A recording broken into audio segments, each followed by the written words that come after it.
I'd like to thank our reader for the wonderful reading today and the CSL music team for our beautiful music. We're in week 9 of our series on This Thing Called You by Ernest Holmes. We've covered a lot of ground so far around aiming for what we want and manifesting it. So today I want to talk about how to do that while being a beholding, jubilant soul. Our topic, a beholding, jubilant soul. We read in Psalms 98:4, "Shout to the Lord, all the earth. Be jubilant, shout for joy, and sing." So today, your question is, what is that one choice that you can make today to allow the wellspring of life to flow up through you, showing the pattern of wholeness at the very center of your being, and teaching you to be a beholding, jubilant soul? One more time. What is that one choice you can make today to allow the wellspring of life to flow up through you, showing you the pattern of wholeness at the very center of your being, and teaching you to be a beholding, jubilant soul? The divine is always with us. And in our reading this week, Ernest Holmes wrote, "Realize that the divine presence is ever with you, that there is no place where you leave off and God begins. Here, in quiet confidence and calm peace, make known your desires. They are not prayers in the sense of petition. They are rather what Emerson called the thoughts of a jubilant and a beholding soul." A beholding, jubilant soul does bear a little explanation. To behold means to see or observe, and jubilant means feeling or expressing great joy and triumph. So I want to talk about how we can connect with the divine within so that our souls express joy and triumph while seeing and observing the essence of our true divine selves. And while believing that there is a pattern of wholeness at the center of our being, a divine presence that is ever with us. The truth is, the divine presence is always right where you are, always with you. Our music team just sang "What a Joy We Share with Spirit." We share it. We share that joy. We can relax because God is with us. God in all, God in you, God in me. And the question is, do you believe that God is with you and that you can share a joy with Spirit? Last week we talked about how there's no spot where God is not. Yet how many of you remember that no spot actually includes you, right where you are? In the reading today, you heard that the Spirit neither sleeps nor slumbers. Is that not comforting? The ever-presence of the divine, always right where you are. The ever-presence. You also heard in the reading, when you become confused, stop and listen to your inner calm. Turn from the confusion to that deeper something within. I'm going to repeat part of that. When you become confused, stop and listen to your inner calm. I don't know about you, but it's really hard when I'm confused or pondering that my intellect wants to run wild with all the possibilities that could bring about disasters. Is anyone with me on that? Inner calm might not be your natural go-to in confusing, perplexing, or difficult situations. And you might remember reading this week, the vision you must catch and hold is the consciousness of a union so complete and perfect that you find no difference between your own being and God. The two are one. I know that accepting my divinity requires me to stop and listen to that still small voice within me, that voice that knows the truth of what this lesson is all about. I am a beholding, jubilant soul, and right where I am, God is. Let me read you something else from our chapter this week. The spiritual genius of Jesus lay in his knowledge of spiritual laws. He dared to believe in the invisible source of his being and to trust it. He was not frightened by the storm nor by the fears of others. He could say peace to both. He was able to bring the calm of others to the surface. This is deep calling unto deep. It is God calling unto God. It is God answering God. Wow. Deep calling unto deep. God calling God. Ponder that for a moment. What I know is, for me, deep calling unto deep certainly takes some practice and believing in that invisible source of my being. There's a story about an eagle and a naturalist that I'd like to share with you. So this naturalist wandered in rural areas of the country, and he took every opportunity he could to find himself in the wilderness. And one day when he was wandering along a path and enjoying the open sky and all of the wildflowers and the aroma of the natural earth, he heard some sounds from a farmyard. So, responding to his inner quest, he wandered into the barnyard and was amazed at what he saw. He couldn't believe his eyes. He was observing a phenomenon where there was an eagle pecking with some chickens. And so the farmer came out and the naturalist said, "What's going on here? I can't believe this. You have an eagle, the bird of the skies, pecking on the ground with these chickens." And the farmer said, "Yeah, I found him when he was really little. He needed help, and I put him in with the chickens, and he thinks he's a chicken." The naturalist shook his head and paused for a moment and said, "He's an eagle. He's not a chicken." And so the naturalist asked the farmer if he could take him and work with him and see what he could do. The farmer said, "Sure, but remember, he thinks he's a chicken. Do what you like." So the next day, the naturalist came. He had his arms all ready. He put the eagle on his arms so that he wouldn't be hurt. And he took him to a wilderness cabin. And as he was there, he was speaking to the eagle. And he said, "Eagle, you are a bird of the sky, of the air." And he tried to get him to fly. So he finally released the eagle, and guess what? The eagle dropped to the ground and started pecking at the ground. Well, for several days, the naturalist repeated those steps and had the same result. So finally, he decided he was going to feed the eagle food.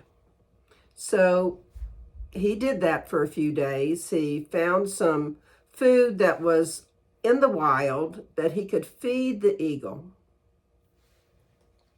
And he did this for weeks on end. Well, the eagle continued to fly down to the ground and peck. And one day, many weeks later, the naturalist went back to the barnyard, picked up the eagle, walked to the hill, fed the eagle food, and then he began an incantation. "Eagle, you are a bird of the sky, a bird of the air. You are a lord of the skies, king of the mountain. Look at that sun." And the naturalist pointed the eagle's beak toward the sun. And when he thrust the eagle in the air, the eagle's broad wings began to flap with power. And this time, the eagle arched its back, thrust itself into the air, caught the wind's updraft as he moved upwards, and soared toward the sun, never to return. The naturalist was smiling as he wandered back to his cabin. I think many of us have spent years of our lives believing we're something we're not. Not good enough, not smart enough, not pretty enough, not rich enough, and living from those beliefs. We're the eagle pecking at the ground like a chicken. And yet we're all eagles meant to soar, meant to live a beholding, jubilant life. And we must feed ourselves of the food that will have us flying to our highest heights. So how do we start living up to all of our potential? As the reading mentioned, we have to allow the divine in us to sing its song of life. One of my favorite prayers that Holmes offers in the entire book that we're using is at the end of chapter 9. And I want to read it because it seems so powerful. There is one power, one presence, and one life. The living spirit is right where I am, within, around, and through me. I am in spirit, spirit is in me, spirit knows in me. Spirit sees through me, thinks in my mind, acts through my act. The wellspring of life flowing up through me knows no obstruction, no congestion, no imperfection. There is a pattern of perfection at the center of my being, a divine and heavenly pattern of wholeness. Every organ, action, and function of my being is spiritual. The spirit is perfect in every part of my being. I live in peace and joy and in perfect life. Wow. Every time I read that prayer, I'm struck by the absolute trust that Holmes had in his own pattern of perfection, in his knowing that the wellspring of life flowed up through him. I find those words so powerful. Do you actually embrace that the wellspring of life flows through you? That the divine is in you and never sleeps or slumbers? Have you ever seen a big dam, like the Hoover Dam or the Bonneville Dam or some other one? Dams are designed to hold back the flow of water and restrict what gets through. Some dams are good things. They provide us with electricity. And I believe that sometimes we build dams within ourselves that keep us as chickens. Somewhere deep within us, we know we're eagles, yet we build a dam in our consciousness that holds us back from being all that we can be, from allowing that wellspring of life to flow up through us. Consider that it's our obligation to know our own wholeness and to allow the entire wellspring of life to flow up through us, not just a dribble or a small flow. If we're meant to be eagles and soar, why are we behaving like chickens? Why are we playing small?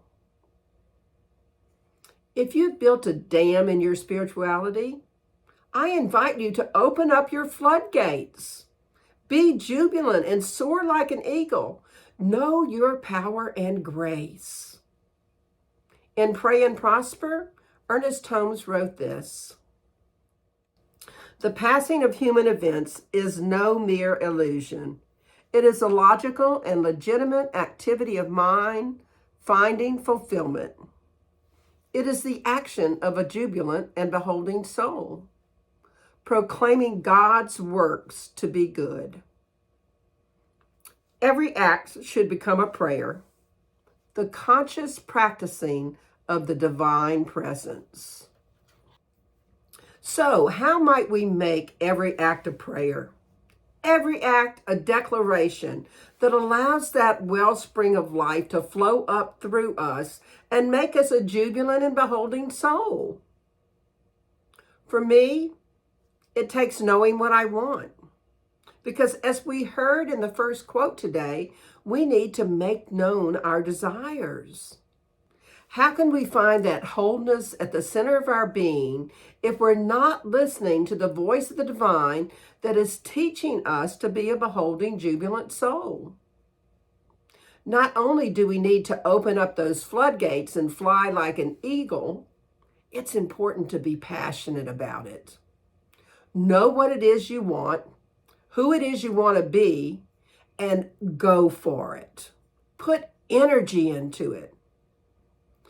Passionate about it doesn't necessarily mean shouting it from the rooftops, though you certainly can do that.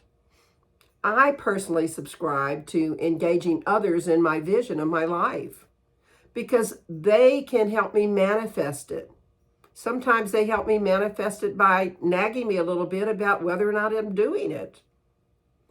And sometimes it's important to just be silent so we can listen to our own divine teacher within, to the intuition that guides us, to that voice of the divine that is right where we are, God in us, one with Spirit.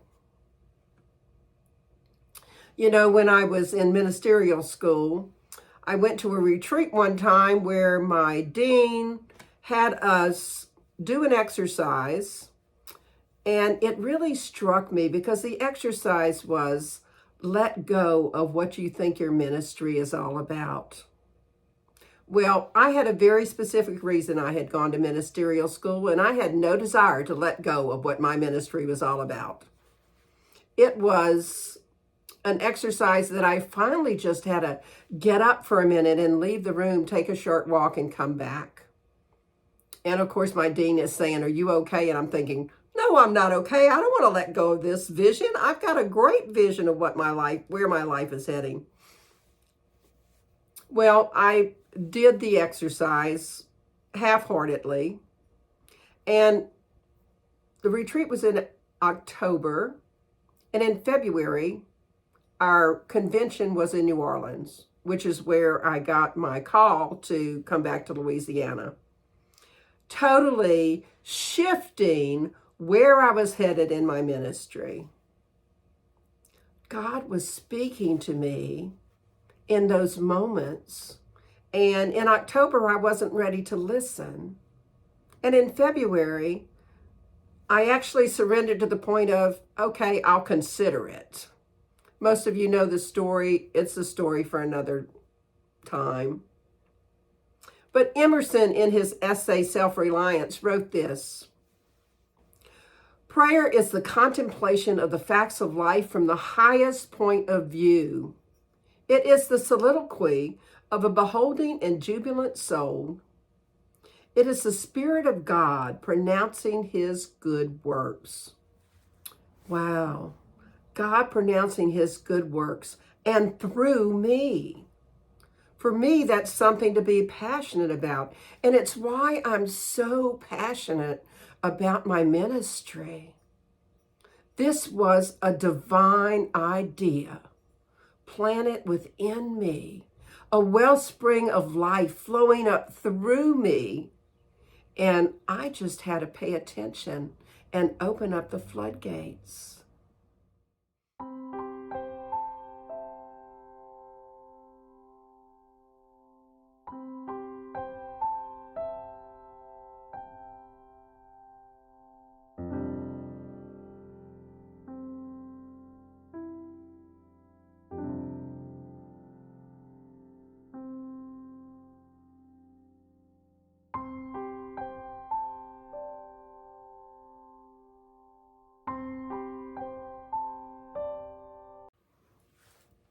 So in summary, how might you remember to be a beholding, jubilant soul? The divine presence is ever with you. It neither sleeps nor slumbers. There's no place where you leave off and God begins. You are one. The wellspring of life flows up through you. So open up those floodgates and let spirit flow. Soar like an eagle. Know your power and your grace. Make known your desires. Go for what it is you want and who you want to be. And allow the divine to sing its song of life through you.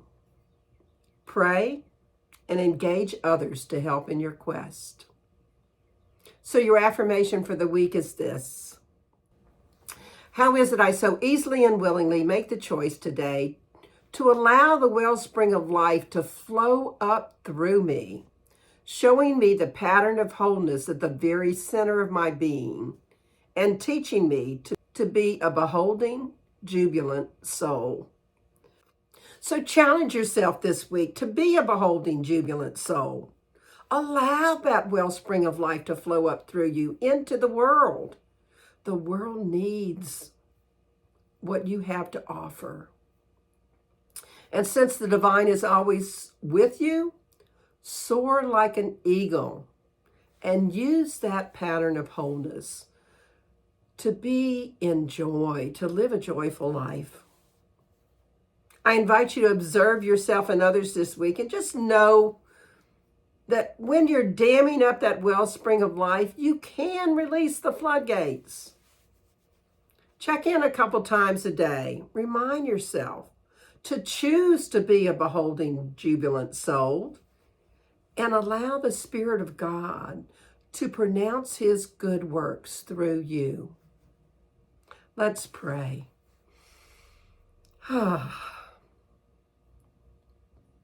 So we know that the divine is ever present. The goodness, the love, the joy, the peace, the ease, the grace of God neither sleeps nor slumbers. And all that the divine is lives right within us as this expression of God walking this planet. And what I know to be the truth is that there is indeed within you an eagle that knows exactly how to soar, and that you can feed that eagle the absolute perfect food so that you can spread your wings wide and fly. I am so grateful that we all can make a choice to remember the pattern of wholeness at the center of our being. And I know that this week we are walking this planet noticing where we're damming up ourselves and releasing those floodgates so that the Spirit of the divine flows out into this planet through us. So I am so grateful. I am grateful for this opportunity to be in community with each of you. I am grateful for my life of ministry. And I am grateful to remember that right where I am, right where each of us are, God is. So it's from that gratitude that I release these words into the law of mind, spirit, and action, knowing the truth, that God's already called it yes. The only answer is always yes, because we ask and it's given. So knowing it's already done, I say amen, and we can affirm it together. And so it is. I want to continue to thank everyone for donating. We're in the process of purchasing a new computer to make my life a little bit easier and hopefully to allow us to continue with this ministry and continue to bring you these services every week. Thanks again for your donations. Enjoy our offertory song.